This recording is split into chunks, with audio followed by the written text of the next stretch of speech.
Okay, guys, you are live. Okay. Good evening, all.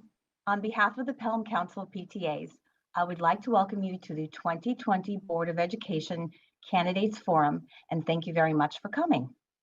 My name is Beth Blanc, and I am the president of the PTA Council of Pelham. Our timekeeper for the evening is Pelham Memorial High School freshman and my son, Christopher Blanc.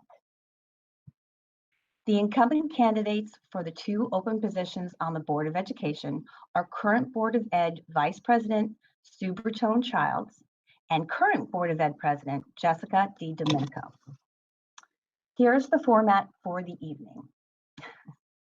Each candidate will give an opening statement of no more than 3 minutes. I will then ask each candidate 4 questions that have been pre-selected by the PTA Council. Sue and Jessica will each have the opportunity to answer every question. Each response will be limited to 2 minutes, and questions will alternate sequentially between them. Christopher will ring a bell when the time has elapsed. Following my questions, I will open the floor and ask questions received from the community via the following email: ptacomms@gmail.com. I'll repeat that: ptacomms@gmail.com. Please include your name and address. The event is being televised and available for viewing on the district website, pelhamschools.org, Board of Education tab. Immediately following the event, please stay with us as Dr. Champ, Superintendent of the Pelham Public Schools, will be hosting a presentation on the proposed 2020-2021 school budget. Before we turn to the candidates, I would like to remind everyone to please return your ballot by mail in the provided postage page envelope as soon as possible to ensure your vote is received and cast by Tuesday, June 9th, 5 p.m. All right, you ready? Let's begin. Sue, do you want to start first with your opening statement? Yeah, I'd be happy to. Thank you, Beth. Hello, everyone. I'm Sue Childs, and I'm running for re-election to the Pelham Board of Education. My experience with the Pelham schools began many years ago when I entered Prospect Hill for kindergarten. And in the years since graduating from Pelham Memorial High School, I went on to Colby College and Columbia Business School and have now raised 2 children in Pelham, a daughter who just graduated from college last weekend and a son who's a Pelham senior. I am a lifelong believer in public education, and I am very supportive of our mission to educate all students to the highest possible standards. I continue to be so impressed with the work of our teachers, our administrators, staff, and students, and what they do every day to make themselves and our schools better. So especially in these challenging times, it is very clear to me that the Pelham community puts our schools and our children, our students first. The past 3 years on the board have definitely broadened my knowledge about the academic and curriculum work of our district, the financial model that backs our schools and all of its funding sources, the incredible amount of work that goes into running and maintaining a high-performing school district. I have been very privileged to serve as both president and vice president in my first term, and I'm really proud of our accomplishments as a board and as a district. They include the hiring of Dr. Champ, the passage of 2 bond referendums, and the work of both of those referendums has started and is underway right now, as you can see if you drive by Glover Field or by the Hutchinson site. The development of a new strategic plan and the passage of thoughtful and responsible tax cap compliant budgets that reflect those strategic priorities. And of course, our most recent challenge, the transition to remote learning over the past few months of the COVID crisis.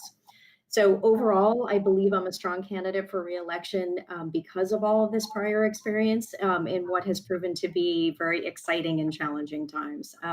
So in conclusion, I'll keep it short. It would be a great privilege to continue to serve the system that has done so much for me and my family. Thank you. Thank you, Sue. Jessica? Thank you. So my name is Jessica D. Domenico. I've met many of you over the last few years, and I'm thrilled to be running for a second term on the Pelham Board of Education. As a mother of 4 children who range in age from preschool to middle school, and as a college counselor with more than 15 years of experience in the educational field, I believe I have brought an important perspective to the board over the past 3 years. During my time on the board, like Sue, I've had the privilege of serving as the vice president last year and as this year's board president. I've also chaired several committees, including community outreach and advocacy, curriculum and social emotional wellness, and diversity oversight. And Sue touched on many of our accomplishments and how productive our first term was. I cannot believe what we've filled into the 3 years that we've had so far. And so I won't reiterate those, but it's been a real interesting ride. My husband and I have lived in Pelham for 15 years, and we're proud to be raising our 4 sons here. I'm a very big, strong believer in public school education like Sue. And since I graduated from Teachers College with a master's in counseling psychology, I've worked as a high school counselor in 3 neighboring high schools. My tenure working with students, teachers, and administrators in schools has given me a deep understanding of the learning profiles students need to be successful in college. Experience has shown me that success is different for each student. So as a board member, I've been committing to making balanced and informed decisions with an eye towards helping each student in our school district have access to reaching his or her own potential. To that end, I'm very eager to continue my tenure on the Pelham Board of Education. As a homeowner, a parent of young children, and an educator, I have a vested interest in the success of our schools. And even during these challenging times, I'm committed to maintaining excellence in education in the face of our district's growing needs, while also making sure that our tax dollars are well spent and that we're well positioned for the uncertain years we may now be facing. I'm a deep believer that excellent public schools are the bedrock of our community, and that what is good for our public schools is good for everyone. Thank you. It's nice to remember why the Board of Education is so important, and both of you ladies have played such a vital role. Okay, we will start with our first question. I believe Sue will be answering the first question, and like we said, we'll go sequentially. What do you believe are the current major challenges facing the Pelham Public School District in the next few years? Please identify areas in which you think the Pelham School District needs to be improved, and provide your thoughts on the best way to bring about improvement in those areas. Thank you. That's a great question. And I think that I can't even begin to answer that without talking about our current situation. So the transition that we've had to make in the last few months because of the COVID crisis is unlike any that school districts have seen in recent history. So I think that we've done a very good job, especially as we look to other districts and see what they're doing. I think that there were certainly some bumps in the road. Everybody would agree that there was not a clear path that was put in front of us from either the governor or other school districts or really anywhere else in the country. So I think that Pelham has done a really good job of transitioning to distance learning. Distance learning is not something that had been, very common in our school district, and I think that the way that we were able to pivot and do that in such a short time frame, while at the same time having kind of differing direction come from the state, has been really impressive. So I give particularly our administrative, our staff and our teachers an incredible amount of credit for what they've been able to do. With that said, we don't know what the fall is going to bring. So we are going to have to continue to be on our toes. We're certainly going to have to continue to fine-tune our distance learning program. So if the fall is great and everything's back to normal, that will be one plan. But I think we're going to have a number of different backup plans. And those will include some kind of hybrid situation, the possibility of having closures like the one we're in now again. So I think that it's going to be very important for us to continue to be nimble, to be strategic thinkers about what might be ahead of us, and to be flexible in the way that we're going to have to react to changes in society overall and changes coming down from our state government. And those can be budget changes, those can be policy changes. Time. Thank you very much. Thank you. Okay, Jessica, same question. Okay, very good. So I believe you have a number of issues before us. I agree with everything that Sue said, so I'll just try to add a few additional thoughts to that.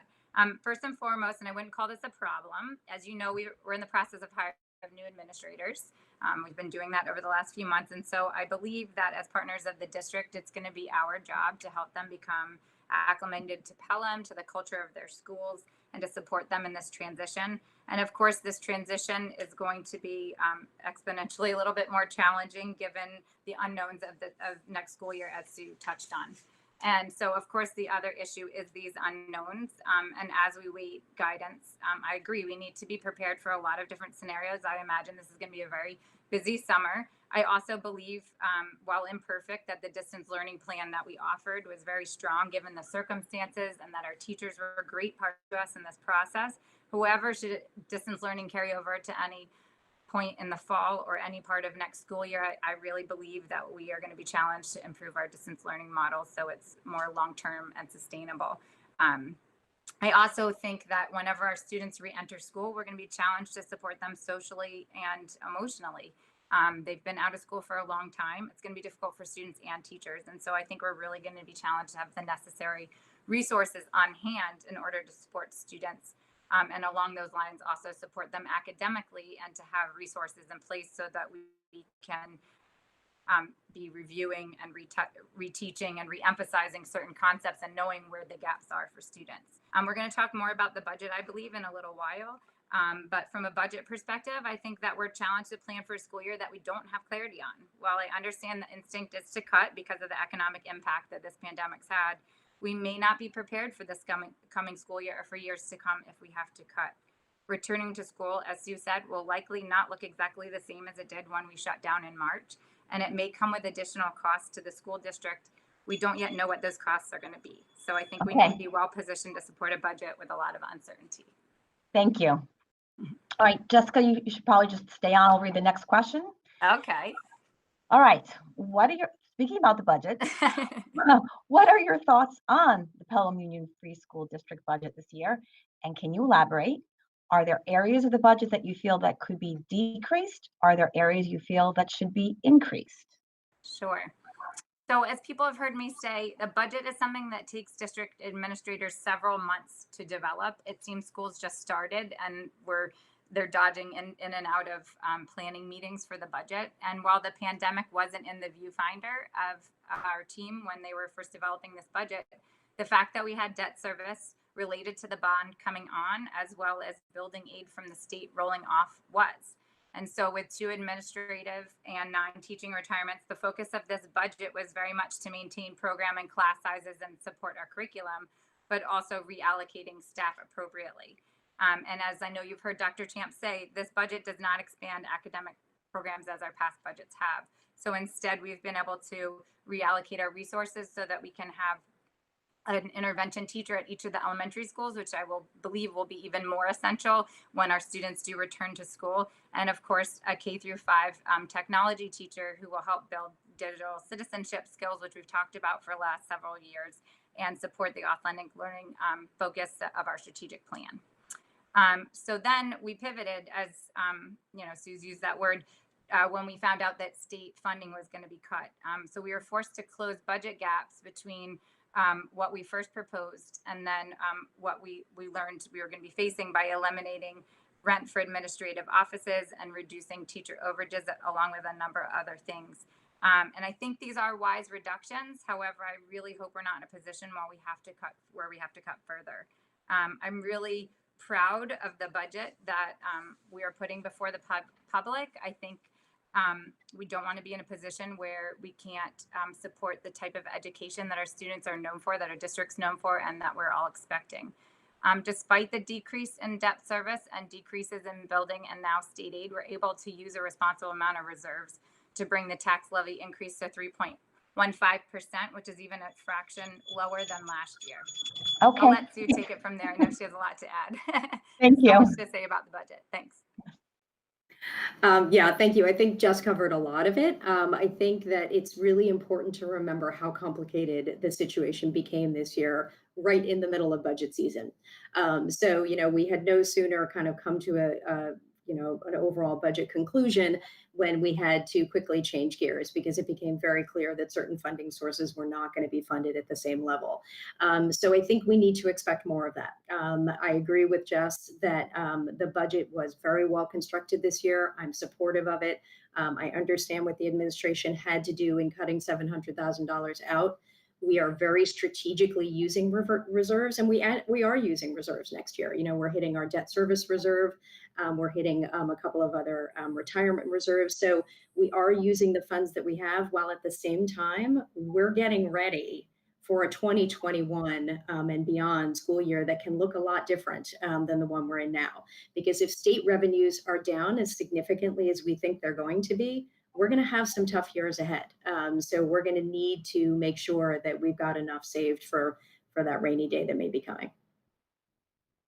Thank you.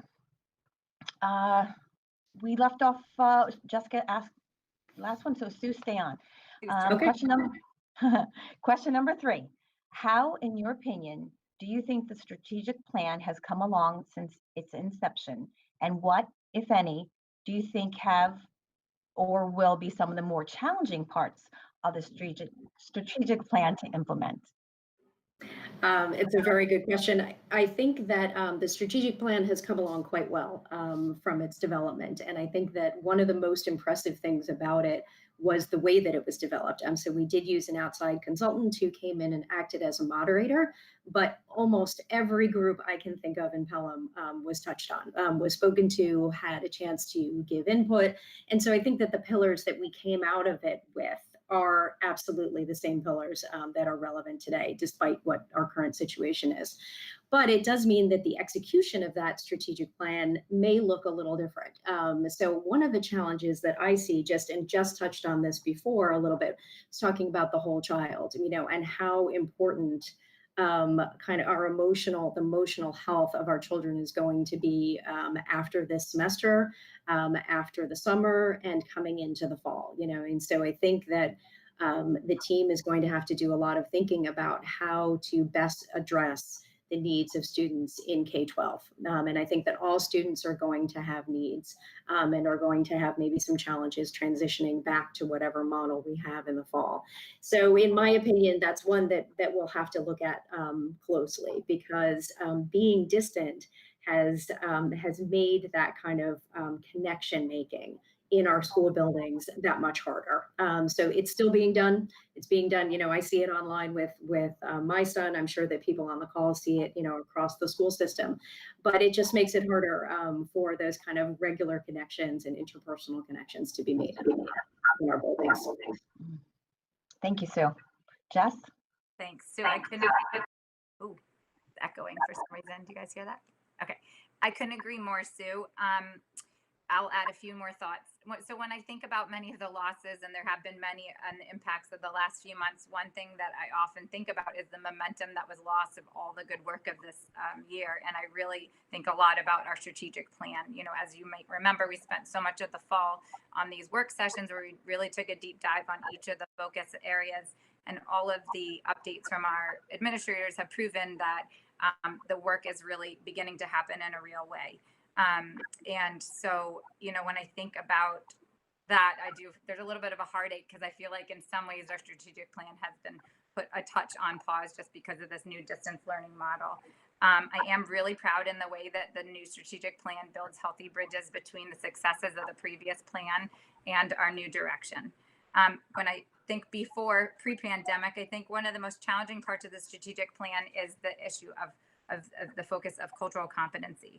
There's already a lot of examples how we're focusing on our goals by aligning recruitment, hiring, and training practices, our cohort groups, cultural proficiency cohort groups, which started last year, the book backpack program, the anti-bullying week at the middle school. There's a lot happening. However, the work is very difficult, and it really requires a willingness to have difficult discussions in order to create a more culturally competent environment. And the work is very messy at times. It takes time. It can leave people feeling very, very vulnerable. And it's a process that doesn't happen overnight. Then as our culture shifts, you do, as we've seen in our school district, see a greater number of students being aware of bias and bullying issues, and that brings on more awareness and higher rates of reporting. And while this is a sign of growth, that can also be very uncomfortable. So I'm actually very proud, I keep using that word, but it's with me tonight, of the district for making this work very important. Because I don't want to leave authentic learning out, since you talked about the other goal and I've focused on cultural competency. I just want to say, authentic learning is happening in a real way. I'm seeing it through my students, through the distance learning, and certainly distance learning provides even more opportunities for that. Thank you. Okay, brings us to last question number 4. Guys are doing great. Reflecting on your first 3 years on the board, what lessons have you learned what lessons have you learned that you think will impact you in how you approach another term? And we'll start with Jessica. Okay, thank you. So very simply put, based on the last 3 years, and I'll elaborate more on other things, to be prepared for something exciting coming on the horizon. I could have never predicted that the last 3 years would have been packed with so many events and projects. And clearly, if experience shows in Pelham, there always seems to be a new challenge or project on the horizon. The board work also continually reminds me that you can't please everyone. And as Sue and other board members would know, this is a really hard pill for me to swallow. It's difficult to do the work that we do and to put in all the time and energy and to know that all of our decisions aren't going to make everybody happy, and that our friends and our neighbors may not see the decisions the same way that we do. But as a board member, I've learned that you really have to focus on the big picture to make the best decisions that will benefit all students across the district, and really to be mindful of how our decisions impact future boards and the full district. Through my board work, I've also seen firsthand that the decisions that we make are not easy ones and that we can't have it all. And there's a really delicate balance between remaining fiscally responsible and striving to create innovative and improve our schools at the same time. It's also really hard not to talk about the last 3 years and not mention Dr. Champ. Just to throw some kudos her way. I've also learned that we're very lucky to have her as our district's fearless leader. She makes balanced and measured decisions, even when she's faced with the greatest adversity, which she has faced over the last 3 years, and she steers us in the right direction. And as a board member, it's really our job to let her and her administrative team do their work, and for us to oversee the work that they do, but not to meddle in the work of the district. There's other things I could add, but I'll let Sue take it from there. Thank you, Jessica. Yeah, I mean, I've learned so much over the last 3 years. It's hard to even remember, what the first few meetings were like, I mean, because it was just a very different environment, and there's no substitution for kind of just living through the meetings, understanding the processes, diving into the financials, serving on committees. Really getting, as Jess talked about, the big picture. And it's been very important for me to kind of understand what this role is and maybe how it's different than other elected official roles. We really are here to represent all students. And that is so important to me, and just becomes kind of the driving force behind our work. So I think that I've really learned to keep that in the forefront. And also, as Jess said, to keep the big picture in mind, and also the long-term view. I mean, we're here as stewards for a set period of time. So whether our period of time is 3 years, 6 years, 9 years, whatever it may be, our job is really to make sure that the school district stays strong and stays stable for the very long term. So short-term decision-making really, has to be done sometimes, but it's so important for us to keep the long-term view, and also understand the role of our incredible administration and what they are doing and the day-to-day work that they do and the oversight that the board provides to that. So that kind of big picture oversight and strategic direction is the focus of what we do. We are not, the day-to-day administrators of the buildings, and that's why it works. So I've learned a lot about that as well too, and also, just feel like I've grown personally so much through my board service. So for me, that's a big part of why I want to do this again. I think that there's so many challenges ahead, and there's still so much more to learn. As Jess said, we've got probably something new around the corner at any moment. Thank you so much. Now we're opening the floor up from questions to the community, and we actually do have one. It's rather lengthy, so I will bear with me as I read it. I have been very dissatisfied with this. Oh, actually, I should tell you, this came in from no address, but a Linda Bethia. Okay. So I have been very dissatisfied with the distance learning options to date. The current offerings are not teaching our children, but rather relying on parents to guide them through the posted materials, which simply reinforce existing concepts. As a single mother who works 60+ hours a week, I cannot be that hands-on with my child. Why teaching during the live sessions? With the amount we pay in taxes, I fully expect that our teachers would be teaching the students during this time, not just checking in with them. Other school districts in Westchester are doing a much better job right now. Why isn't Pelham behind the ball on this? Let's see. How are we shifting the budget to account for ongoing distance learning requirements and ensuring that, ensuring that our teachers can and will leverage technology to actually teach new concepts to our students in the fall? Okay. Who wants to go first? I don't mind. Oh, you want to go, Sue? Go for it. No, sure, go ahead. So I'll answer some of those questions, and hi, Linda. So I guess what I would say is I don't disagree with you on the fact that especially you have an elementary age student, the offerings haven't been perfect.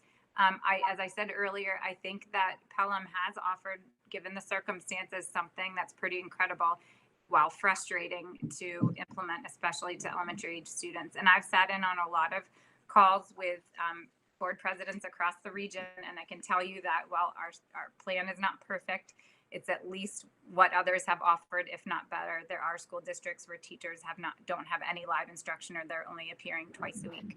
I do feel that in the fall, as I said, we need to push the dial, move the dial, and if we're in this position, we need to be in a position where teachers are teaching more, especially at the elementary level. It is happening at the middle school and the high school level, but where there's more instruction happening. I don't know what that model looks like quite yet, but I'm a strong believer that we're going to have to offer something different, and I believe that this summer will give us time to plan for that.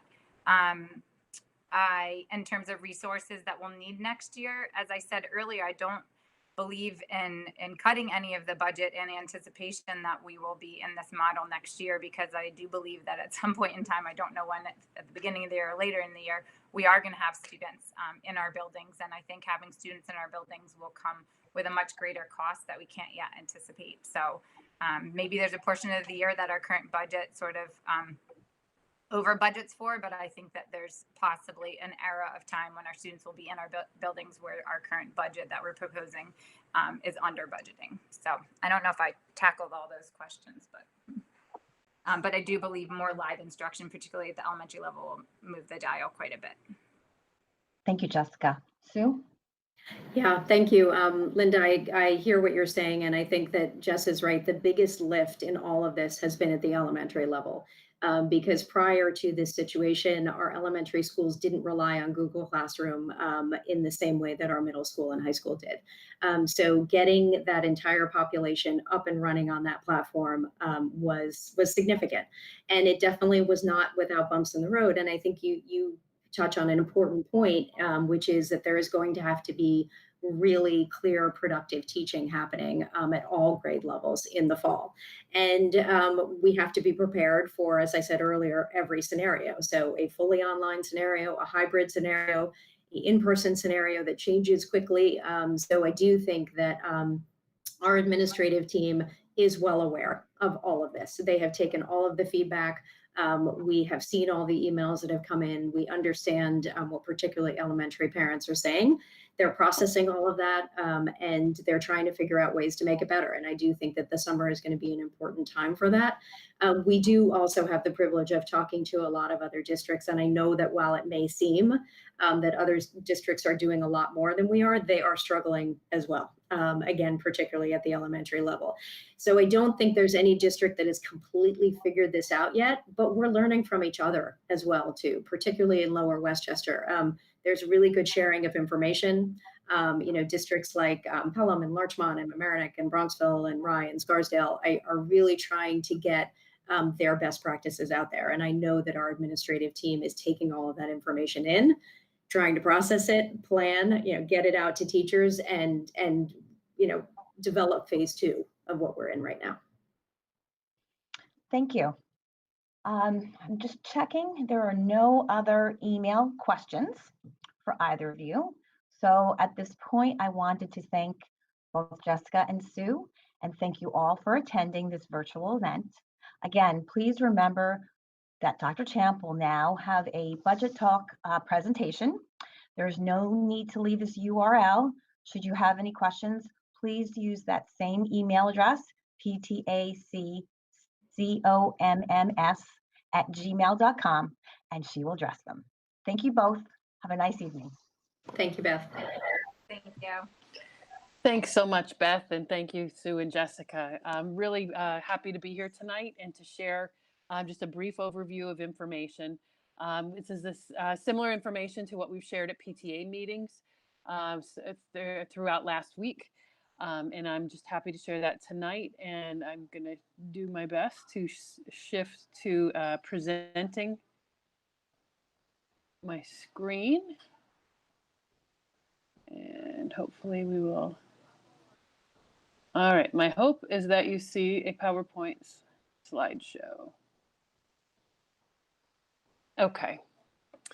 All right, so with that, I will walk us very quickly just through a brief overview of the budget. And thanks to Sue and Jessica, who touched on many of the items in here. So this budget, as was shared earlier, is so important to understand kind of the context of the budget. We did start this presentation, this planning prior to COVID, but then certainly when COVID came, we needed to take pause and reassess, and certainly to adjust to some new conditions. So what I would say about this budget, it is a maintenance budget. It is not a growth or expansion budget. We worked really hard to be able to maintain the current student instructional programs as well as the extracurricular and athletics. And again, knowing there are many unknowns for the fall, to a degree, we have to plan for the ideal scenario of everyone being back at school as normal and everything running fully. Also recognizing, as was mentioned, that there are going to have to be various scenarios planned for. So we kind of took that all into account as we finished up the budget planning. So this budget is, again, focused on maintenance of our current programs. We've been very fortunate that the community has invested for years in its schools, and that our programs are much of what we offer to our students is far above and beyond what is mandated or required by New York State. And that's because that's been important to our community. So we are fortunate and thankful to be able to provide a budget proposal that does include those pieces. This also maintains the current class size guidelines at all levels. It provides, as importantly was mentioned earlier, for the academic and social emotional needs of our students, which we all recognize will be far greater this fall than ever before. And also as part of it, even though it's not additional staffing, we worked within our current staffing and reallocated some vacated positions so that when we come back in the fall, we'll be able to have one full-time dedicated interventionist each at Siwanoy and Colonial. They currently share two teachers who are split part-time to each building. That results in a loss of a little bit of efficiency in staffing use as they have to travel, and flexibility to meet at times when are most convenient for the students.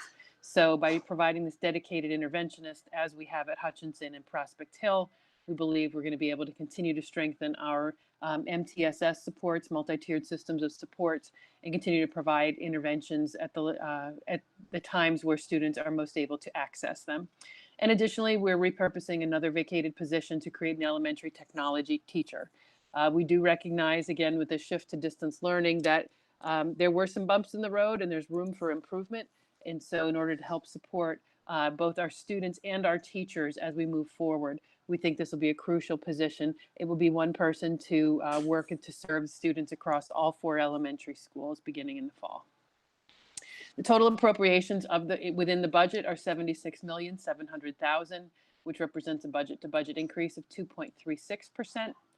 The maximum allowable tax levy increase was 3.48, which was based on the updated financials conditions at the time that we set the budget.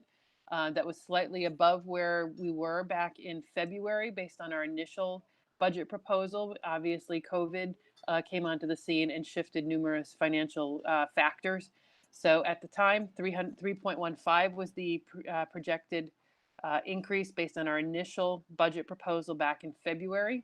Once we went through a number of changes, which I'll highlight as we go through, The maximum allowable tax levy increase is 3.48, but the board authorized to use $215,000 of the debt service fund reserve to help bring that back down to the initial proposal point. So it is a tax cap compliant budget. It is the max that we are able to tax, but it did bring that overall percentage that the voters will be presented with back down to 3.15%. And it's important to understand what goes into that because, and this should be no surprise for those who have been following through the bond years, almost 1% of that is due to our capital exclusions. So if you think about the different components of the tax cap, we begin with the base operating budget. We go back to last year's levy, we take away all the exclusions, apply a number of factors to it, that being a growth factor assigned by the state, as well as applying the CPI. The tax cap is 2% or CPI, whichever is lower in any given year. This year's CPI was the lower, so we applied those factors and calculate out the base budget starting point for us would be 2.2% tax increase, just looking at more the operating side of the budget. You then calculate the capital exclusions, and in our case, it's a couple of driving factors there. One was a forecasted, known, expected drop in building aid. That came as a result of the aid from the middle school construction coming to an end. It was not a change in what was expected. It was exactly what was expected. But as we learned a few years back, aid flows following construction projects over 15, 20, or 30-year timeframes, and we came to the end of that cycle. So we had a $500,000 drop last budget year, and now as we complete this budget, we're seeing the same thing, the remainder of that dropping off. So where that had to, the aid was about $500,000 in the past, we now have to have a gap there that needs to be made up through additional revenue. So that explains the 0.78% there. And then also through borrowing related to the new capital projects, that was an additional exclusion that contributed to the capital side of the equation. So a couple smaller ins and outs, but the net result there is, as you see, 0.95% increase as a result of capital exclusions. So when you put those two together, that's what brings us to, and part within that are the debt service payments, as I mentioned on the last slide. That brings us to the 3.15% tax increase. So we thought it was important this year, especially given the financial stress, that folks understand what goes into the building of the budget a little bit more specifically. We do start our budget building back in really as early as November, December in discussions with the administrative team, looking particularly at staffing, because staffing runs about 80% of our budget. Because we are a people business, we're here to educate children, and that takes a lot of people. So we look at the projected enrollments of each school and each grade level to determine at the elementary level, how many sections do we need based on our current class guidelines. That again is an area that the district has invested for many years in trying to keep those on the lower side. So this year we're currently running 63 sections across all 4 elementary schools in total. And usually in each budget, we provide for what we believe is as needed, current needs, plus 2 additional contingency positions. So when we looked at the initial budget, we were at 63 sections plus 2 contingency positions. Kindergarten in registration has occurred between then and now. And we now know that we will need to use one of those contingency positions for a 3rd section of students at Prospect Hill in the kindergarten. So we are anticipating at this point, we have enrollment to justify 64 sections running at the elementary school. That's probably the one piece of growth in here, but again, that's driven by enrollment. At the middle school, high school level, similar concept. Students put in their course requests. What are all the classes they want in the coming year? English, math, science, social studies, world language, etc. And as you know, we have many, many rich offerings for our high school students in particular, and even a lot at the middle school level that is above and beyond, which is mandated. So we take those requests, we divide by our average class size, and that gives us projected number of sections. So this year I directed the secondary administrators to work within their current staffing allocations. There's a little bit ins and outs and adjustments across departments, but the overall for the secondary basically is what we consider flat, working with our actuals based on what we're projecting for needs for next year. So that's really what drives the bulk of this. Then of course we get different pieces of revenue side of the budget, different, the growth factors, the CPI, all those pieces come into play as we start to construct the budget. So what you will see in this budget really is the main drivers are related to those salaries and benefits for the personnel, and other contractual costs that are more on the service side. So increased costs of various programs, particularly in the BOCES line. BOCES are Board of Cooperative Education Services.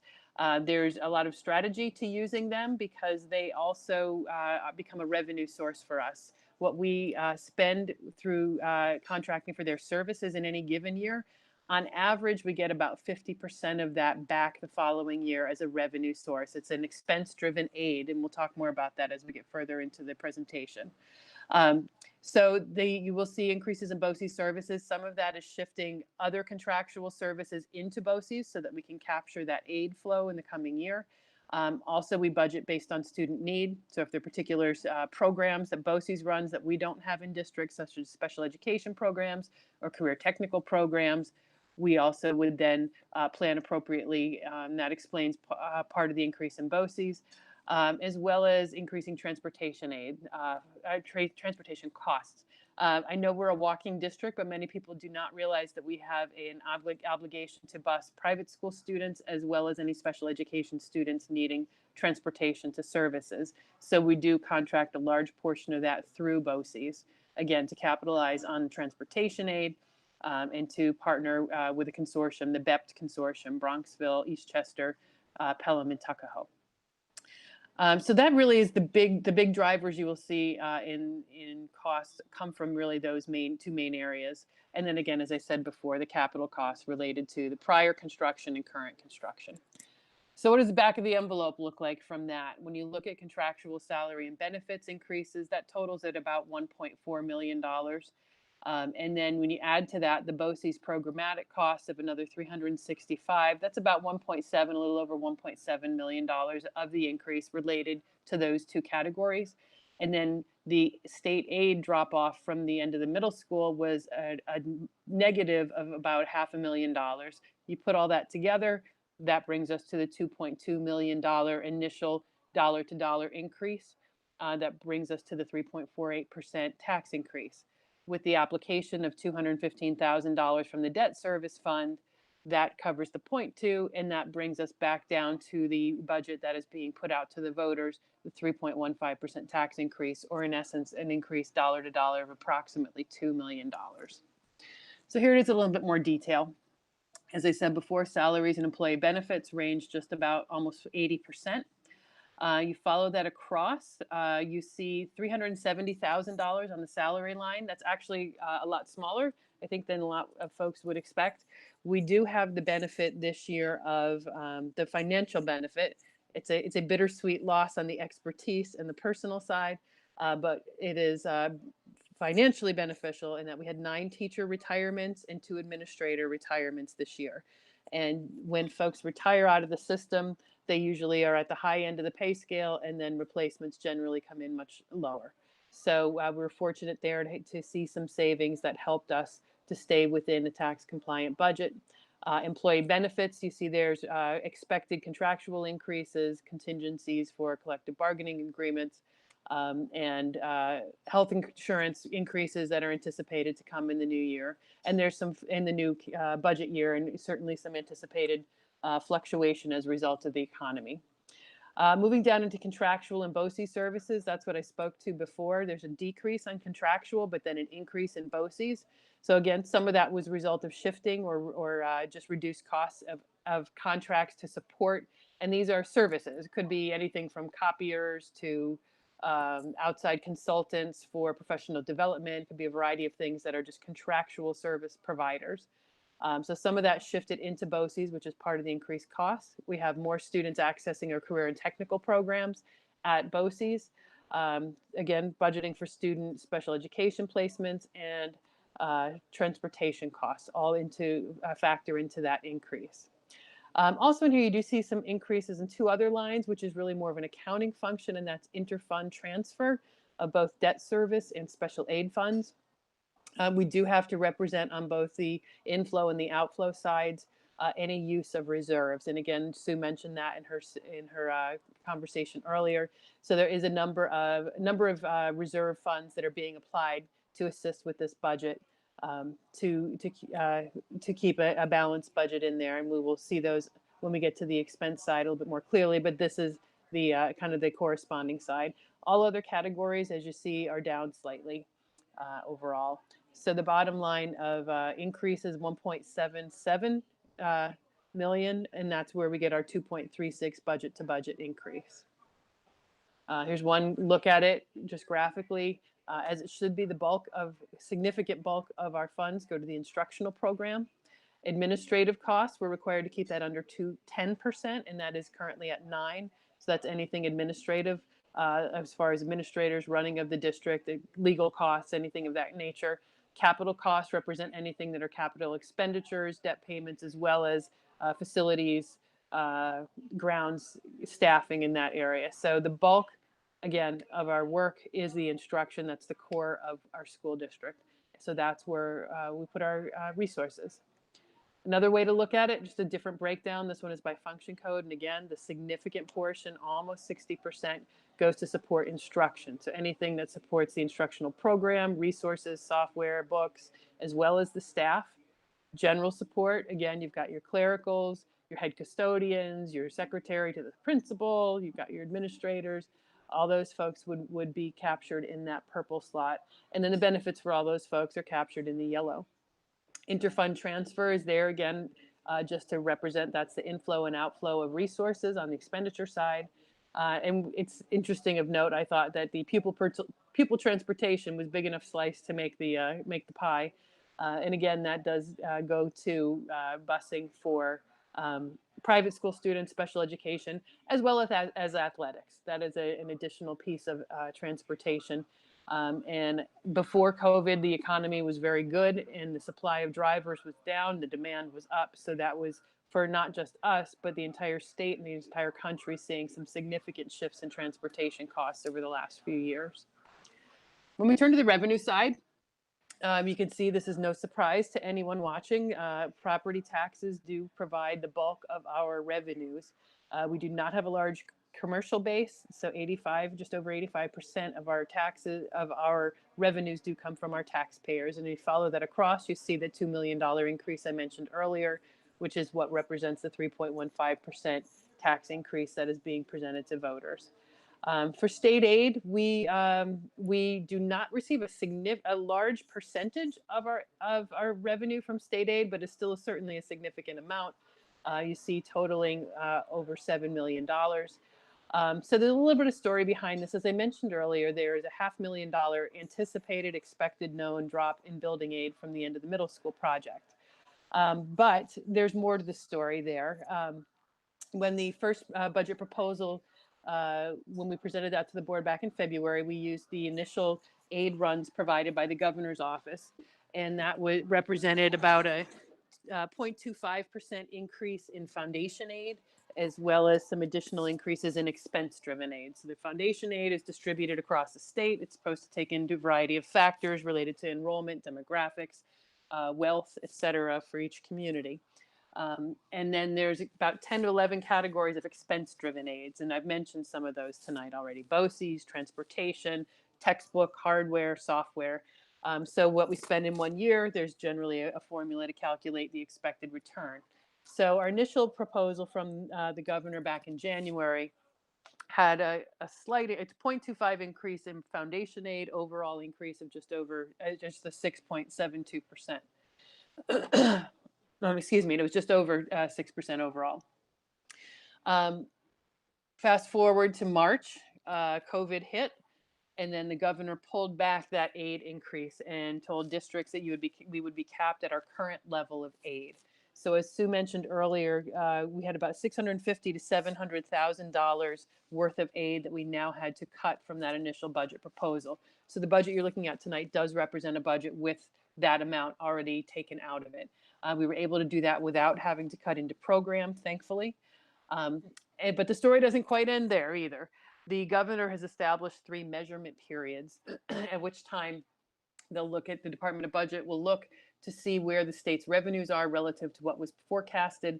And if they are significantly below what was forecasted, they've told schools that they could take back more of that aid. One of those periods was the end of April. We have not heard if there's going to be a reduction. There's been talk of it being as much as 20% reduction. We've not heard if that's going to happen. The federal legislation that is a stimulus package that is pending at this point probably has direct ramifications as to whether that will happen or not. If the state does receive funds out of that and the state is able to then use that to supplement and keep our aid whole, that would be ideal. But if that does not come through, or if it comes through at a reduced level, we're likely to see some reductions in state aid there. So we could see a reduction sometime in the very near future. The next measurement period is in the summer. We could see an additional reduction there, or a first reduction, depending on how things go. And then there's a final measurement period that ends in December, which certainly would be the trickiest to navigate, because once school is in session and there's teachers running classes, it's very difficult to then figure out how you deal with a mid-year loss in aid. So much of what the thinking behind this budget is again, to have multiple levers that help us sustain long-term financial stability for the district. There are certainly immediate crises and immediate needs, but we recognize, especially if you even look back to the 2008 recession, that there are long-term ramifications likely to come from our current situation. So the importance of keeping a long-term view, it was significant as we finalized this budget. We often talk about the analogy of driving through thick fog. You're in thick fog, you're in your car, you know that you have to go forward. You know that there are potential dangers in front of you. You can't see them, but you have to keep moving. But you also have to be in a position to adjust quickly and flexibly based on those potential risks. So that's really what we've been keeping in mind as we move forward with this. As I said before, we're planning as if school is opening normal, but we recognize that it won't. But we need to be able to adapt and be flexible in so many ways as we head into the coming year and into the coming years as we head as the long-term effects on the economy of COVID become known. So that's the story with state aid. It is currently down just over $500,000 as a result of building aid drop, but we do know there could be potential additional state aid drops within this school year, this budget year, and certainly looking out towards the future as well. Additional categories that you've got in there, you see here, if you go to the appropriation of fund balance and ERS reserve, those are the use and debt service reserves. Those are uses of reserves that were alluded to in the board trustee discussions, as well as earlier in my presentation. So you can see we are appropriating debt service of $344,000. That includes the 215 plus a little additional to account for some differences in band premiums. Also applying $655,000 from appropriation of fund balance, general fund balance, as well as some ERS, Employees Retirement System reserves. So again, we reserve so that we have opportunities to use that funding to level out, to ease the burden on taxpayers and level out fluctuations that come from year to year. So there's 3 different categories represented of use of reserves in this budget. And again, bottom line, the increase again matches what we saw before, $1.7 million, 2.36 budget to budget increase on the revenue side. Revenues, this is the same thing represented graphically, with 85% being property taxes, 9% state aid. Miscellaneous receipts, that is another category worth noting. We had anticipated in the initial budget proposal receiving additional sales tax revenue from the new Westchester County sales tax. And of course, because the spending has been far down because of COVID, that anticipated revenue had to be reduced, and so that we could plan appropriately there. So that reduction has been made on the revenue side, and that was part of that initial $650,000 to $700,000 reduction that was captured in this budget proposal. So when you put the 2 side by side, you see we do have a balanced flow of ins and outs, and those are the main categories of note. I alluded to this earlier, and I think it's important that we come back as we head towards the end of this presentation, that we answer some of those big questions out there. We talked about why the budget is the budget, what's in it, what's driving the cost. The another big question a fair question that we've been hearing is why, what's happening with savings? There must be savings since our buildings are closed, and what's happening there. So as I said earlier, the bulk of our expenses are personnel and cost driven. So since our staff has transitioned to working almost fully from home, our custodians are still in the buildings. We do have essential staff coming in and out as needed.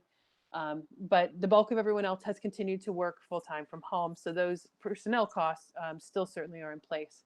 We have certainly recognized some savings, though, when you look at utilities, electricity, heating, cooling, substitute teachers, some transportation savings, things like that, that we haven't been running those services. We definitely have some savings there.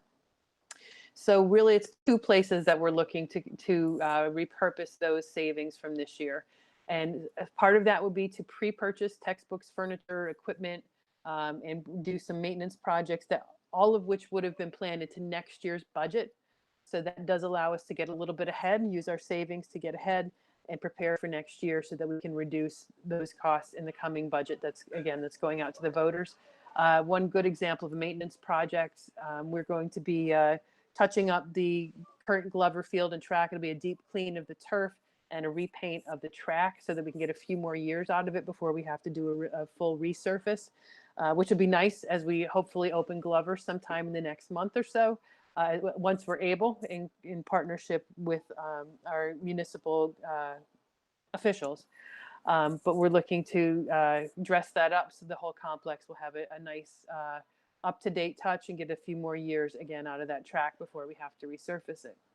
The other place we're looking to put the additional savings is to guard against that the future pending state aid reductions that I discussed, as well as future budget year volatility. We do expect to see increases in mandatory retirement contributions, which is our teachers' retirement system. We're given those allocations from the state each year. It's not something that's within our purview, but we're given those allocations. And we do anticipate, as we saw in 2008, that there would be increases in probably ERS, TRS, potentially health cost increases as well. So to protect against those things and have some levers to pull would be long-term, from a long-term perspective, the wise place to put those funds. Another piece that's certainly worth mentioning is, as we continue with our capital projects, we will be doing our large borrow on the bond projects in the near future. So it's important that reserves remain strong and well reserved so that we can maintain our AAA bond rating to get the best rates possible on those major borrows. So we've all been living with the tax cap for 9 going on 10 years. Most folks know at this point in time, but just a quick reminder, since the budget is within the tax cap limit, only a simple majority is needed to pass, so 50% plus 1 voter. The other big question that's been out there, what if the budget fails? And I know this year, certainly with the pressures on the community, that's been much more of a present question in the past. The board can put the budget back out to the voters a second time. I'm not sure quite when that would be. Currently, it's set for June 23rd, along with the primaries, but we're not sure that that's even feasible to turn a vote around that quickly if it must be done absentee, which our current vote is. So more to come on that. But we could put the budget back out. The board could decide to put it out as is. They could reduce it in part. They could reduce it in whole. Those are discussions that would certainly happen at the time if need be. If it failed a second time, then the district would be required to go to a contingency budget. And that would hold spending at its current level and taxing at its current level, which for us would result, as you saw from the beginning, in a $2 million budget gap. And the only real, we can increase revenues, we can decrease expenditures, and we can look for additional revenue sources and use different application of reserves. Those are really the 3 strategies to close a gap like that. A $2 million budget gap likely would result in reduction of personnel, which would be program. That's really the only way to close a gap that big. So that's what we would be looking at, unfortunately, if we did have a failed budget and needed to go to a contingency budget. So again, there's the overview for you, $76,700,000. voters will be asked to vote on a 3.15% tax increase. On the ballot, you will see a couple other items worthy of note this evening. We will also be seeking, the second item on the ballot will be requesting authorization to reallocate previously approved funds from the 2018 capital bond projects within the already authorized total. So those of you, again, who were with us through the bond years, you remember we had two different referendums. The first was the bulk. It was the bigger of the two, dollar-wise, and that represented facilities improvements. And then the second was the athletic facilities. So it was really two different buckets of money that were established. And one was contingent on the, number two was contingent on number one. Thankfully, both in their right passed. So the whole of the bond passed, but those two separate buckets of money stayed distinct and separate. So now as we're nearing the end of the Fields projects, we do still have the Prospects Hill project, but that's relatively small, and we've got a relatively solid budget on what that will be.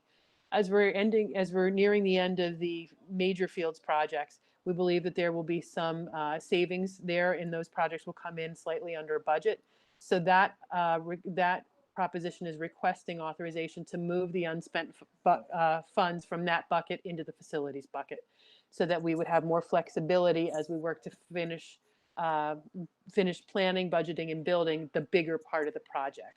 There's lots of unknowns still with the building project. Certainly the cost of demolition of Hutchinson once the new school is built is one of the biggest last pieces that we will do, and that is one of the biggest unknowns. Additionally, if you haven't heard, we rejected bids on Prospect Hill because, again, those bids were coming in right in the midst of COVID, and we were not satisfied with the pricing. So those are planned to go back out to bid within the next couple of months once we get on the other side of COVID and start to reopen and get some flexibility back on restrictions having to do with social distancing and implications for construction projects. So there's some unknowns there. So the additional funds, if they were authorized, would give us just more flexibility and contingencies as we face bringing those projects to completion in the hopes of providing for the community what we promised back in that initial approval of the capital projects in 2018. If that proposition does not pass, then the funds would stay in Proposition 2. They could be used to do additional work at the field at Glover that need to be done. That could be done through that pathway, or we could just not borrow those funds. Those are really the options: not borrow, do other work, or transfer into the facilities. The recommendation is ideally that we would move them into the facilities, with the belief that that is the better fiduciary responsibility of making sure the facilities get the work that they need completed. And then finally, as you heard earlier tonight, 2 open seats on the Board of Education. They are uncontested. So both Jessica DiDomenico and Sue Childs are running for another 3-year term on the board. So the final piece of information tonight is about the vote itself. This year, the governor has declared statewide that all school votes will be held on June 9th. But this year, it will be by absentee ballot only. There will be no polling place. There will be no drop box. It is only by absentee ballot and ballots received through the U.S. Postal Service. So ballots must be received by the district clerk no later than 5 p.m. on June 9th. That's not postmarked, and that's a very important difference. They must be received by our district clerk no later than 5 p.m. on June 9th. We pick the mail up right at the post office at 5 o'clock on that day, because our hope is that every ballot that is cast gets counted. So please be watching for those. They are mailing out from our printers today, so you should start seeing them in mailboxes by the end of the week. Please read the instructions carefully, fill them out completely, and turn those around, get them back in the mail as quickly as possible. As I've said with the PTAs, I don't know about any of you, but my mail has not been the most reliable in these last few days, last weeks of COVID. So it's important that as those ballots come out, that everyone watch for them, complete them, and turn them back very right around. We certainly are recommending that folks get those back in the mail by the 5th or 6th before the weekend, so that there's time for them to be received by June 9th. And Beth, I believe that brings me to the end of my presentation. And I think Alex Wolf was going to be assisting with fielding any questions that may have come in. We have not received any questions, Dr. Chan. Oh, okay. All right. So I think that likely ends my portion of the presentation. Good night, everybody. All right. Well, thanks so much. Appreciate everyone being here tonight. Thank you, Sue and Jess. And to the staff, to Steve and Alex who helped put this together. Thanks for Jim Ricky for being here as well. And thanks to Beth for moderating. Great job, Beth. Nice work. And have a great evening. Thanks, everyone. Thank you. Good All night. right. Have a good Bye. night.